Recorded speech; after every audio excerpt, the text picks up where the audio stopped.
Olá, hoje eu queria compartilhar com vocês uma mensagem que tem falado muito forte ao meu coração, que foi no meu devocional do dia, e fala a respeito, né, do relacionamento que Jesus tinha com os pecadores, né, porque a gente muito sabe, né, que Jesus veio para ter essa ligação novamente, para ter esse relacionamento com o homem, né, essa foi a principal função dele, religar, né, a humanidade a Deus. E os pecadores, muitas das vezes, foram os que mais se aproximaram de Jesus, foi aqueles em quem ele realmente investiu e ia ao encontro deles. Mas aqui no capítulo 15 do livro de Lucas, fala que Jesus recebe pecadores. Então diz assim, olha, aproximavam-se de Jesus todos os publicanos e pecadores para o ouvir. E murmuravam os fariseus e os escribas, dizendo: Este recebe pecadores e come com eles. Então, os religiosos da época ficavam indignados com o comportamento de Jesus, né? Eles não entendiam se ele, né, que se dizia filho de Deus, rei dos judeus, e vivia dessa forma, com tão relacionamento em comunhão com pecadores. E aí ele vem falando aqui, ainda no capítulo 15 de Lucas, da parábola da ovelha perdida, né, em que ele diz que se de 100 ovelhas, né, se tivesse uma que se perdesse, ele ia atrás daquela ovelha perdida e ia se alegrar muito por ter encontrado e ia comemorar. Fala da dracma perdida, né, que ao procurá-la, né, também numa casa, a gente teria que acender a luz e encontrá-la, porque essa dracma tinha valor, então ia ter que encontrar aquilo que foi perdido.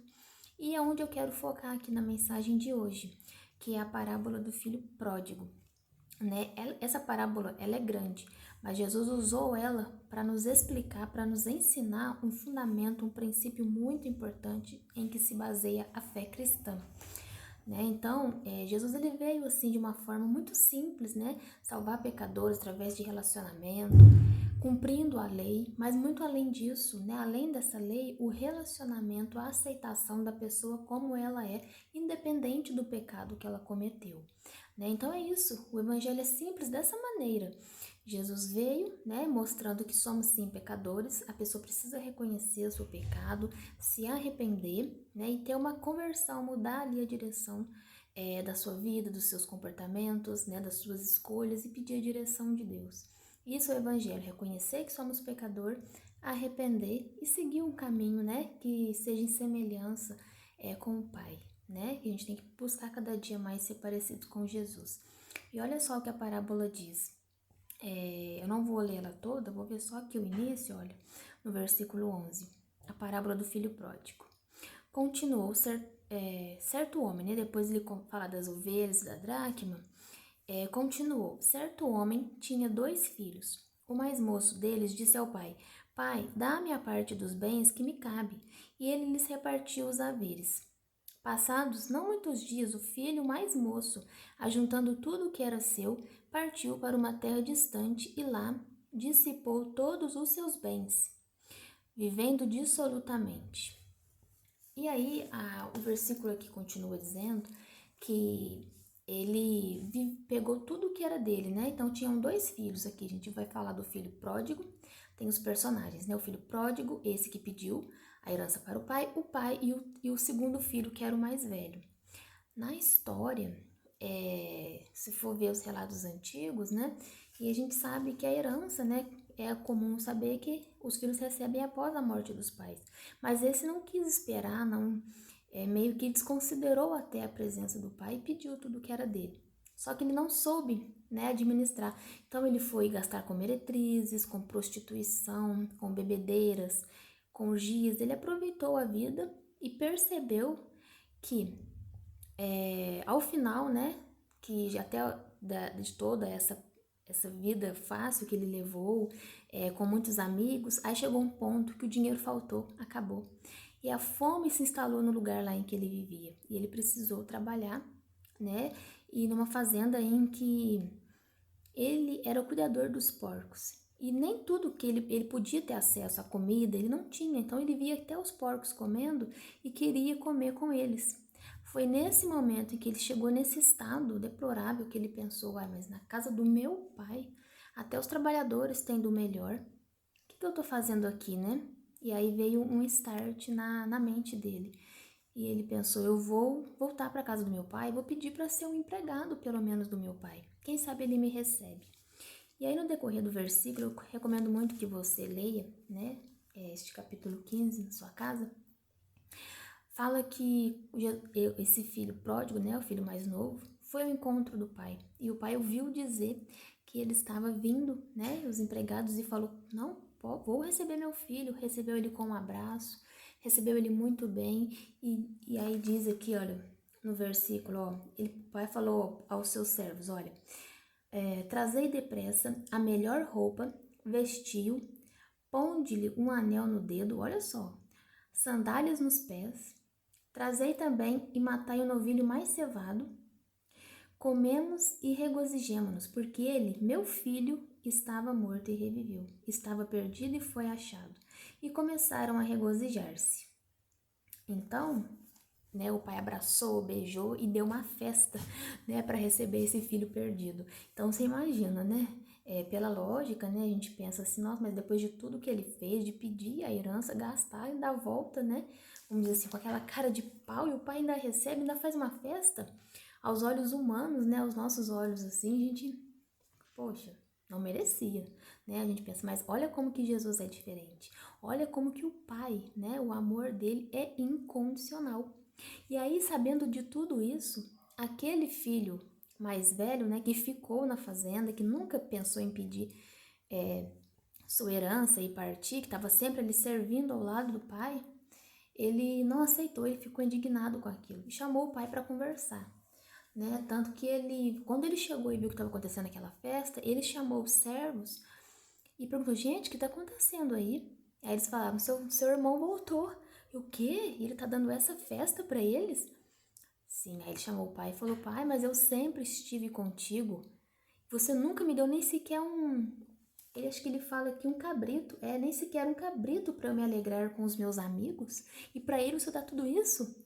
Olha só, o que o pai fala? Ó, vindo, porém, que este teu filho, né, que desperdiçou os teus bens com as meretrizes, tu mandaste matar para ele um novilho cevado? Então o pai lhe respondeu, meu filho, tu sempre estás comigo. Tudo o que é meu é teu.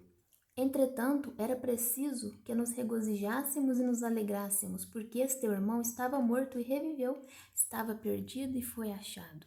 Bom, gente, a alegria do pai foi grande demais.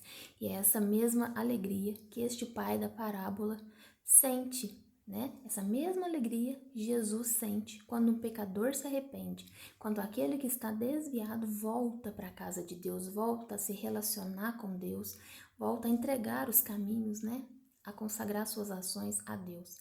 Jesus se alegra, independente do pecado, né, que a gente comete, independente dos caminhos que a gente toma na vida, sempre há tempo de retornar, sempre há tempo de voltar ao relacionamento e a viver debaixo da graça de Deus, né? Porque aquele filho, ele saiu da casa do pai, ele saiu debaixo da graça de Deus e ele experimentou coisas horríveis, horríveis, tanto que ele se arrependeu profundamente e voltou para a casa do pai e foi recebido com honra. Honrarias esse filho teve. Então, aqui a gente tem também que ressaltar um pouquinho, né? A história por aí só já estava maravilhosa, né? Esse finalzinho, tudo que aconteceu até que já poderíamos terminar por aqui.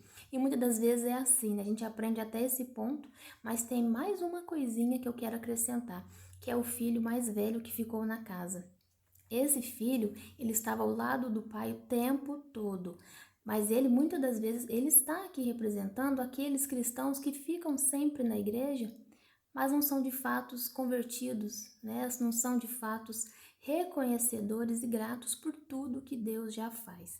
Então eles começam a observar a vida das outras pessoas, daqueles que estão lá fora, estão prosperando mais, estão aproveitando mais a vida. Então, o nosso cuidado é para não ser igual esse primeiro filho que saiu de casa, né? E também não ficar achando que a gente não tá igual esse segundo, não. Porque o primeiro, ele foi um libertino, podemos reconhecer isso. Mas o segundo, o mais velho, que ficou com o pai o tempo todo, ele estava se comportando como um legalista. Ele achava que quanto mais ele trabalhasse para o pai, mais agradável e honrado ele seria pelo pai. Quanto mais ele se esforçasse, né, braçalmente, em questão assim de dar o seu melhor serviço, o seu melhor tempo, ele seria honrado e recompensado pelo Pai. Mas não é bem assim. Deus não está buscando, né, nossas ações, nossos esforços religiosos, sabe? Aquele trabalho, muitas das vezes, sem o real interesse, sem o coração estar ali. Deus quer um relacionamento de pai e filho.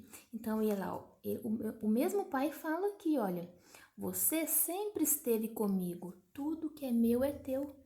E ele não, ele esperava que o pai desse algo a mais para ele, sendo que já estava ali, né, disponível para ele. Então vamos abrir, né, de fato o nosso entendimento para essas passagens em que há sim, né, um comportamento ali de libertinagem que nós, pela graça de Deus, né, nós podemos sim evitar de estar caindo nesse mundo. E ainda que se caiu, né, se alguém que possa estar ouvindo esse vídeo aqui acha que não tem mais jeito, eu te afirmo, tem sim, né? O Pai está te esperando, como esse pai da parábola aqui.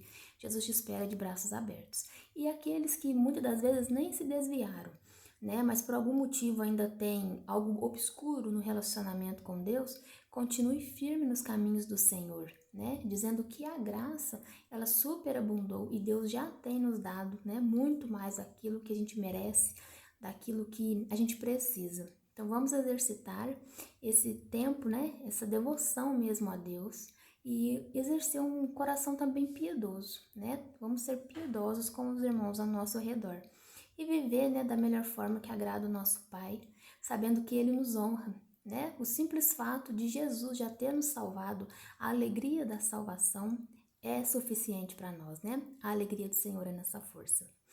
Então, que fiquemos firmes e constantes, né, nos caminhos do Senhor, sabendo que não há outro caminho, né, há outra vida que possa nos dar mais alegria, mais paz, mais contentamento, né, a fonte do nosso prazer, a fonte da nossa sabedoria, a fonte da nossa força, da nossa saúde, da nossa paz, da nossa alegria está em Jesus. Amém? Fique com esta palavra. Até o próximo vídeo.